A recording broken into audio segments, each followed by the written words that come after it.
আমলাতান্ত্রিক জটিলতা আর নানা নিয়মকানুন থেকে ব্যবসা বাণিজ্যকে নিয়ন্ত্রণমুক্ত করা উচিত বলে মন্তব্য করেছেন বিএনপির স্থায়ী কমিটির সদস্য আমির খসরু মাহমুদ চৌধুরী।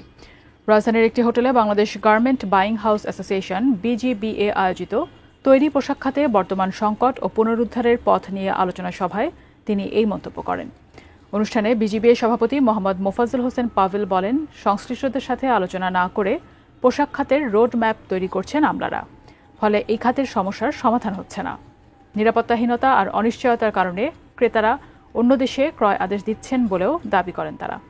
প্রধান অতিথির বক্তব্যে আমির খসরু মাহমুদ চৌধুরী বলেন, যত বেশি নিয়ন্ত্রণ তত বেশি দুর্নীতির সুযোগ আর ব্যবসা বাণিজ্যের খরচ বাড়ে।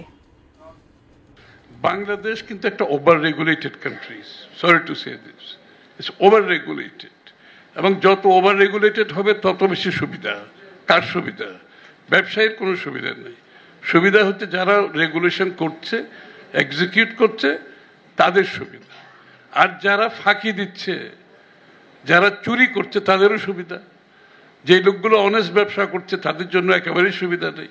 সরকারি কর্মকর্তাদের সাথে আপনি ফিজিক্যাল কন্ট্যাক্ট যত বেশি কমাই আনবেন তত বেশি ব্যুরোক্রেটিক হ্যারাসমেন্টও কমবে, কষ্ট কমে যাবে। আপনি অনলাইনে you should be able to do lot of things.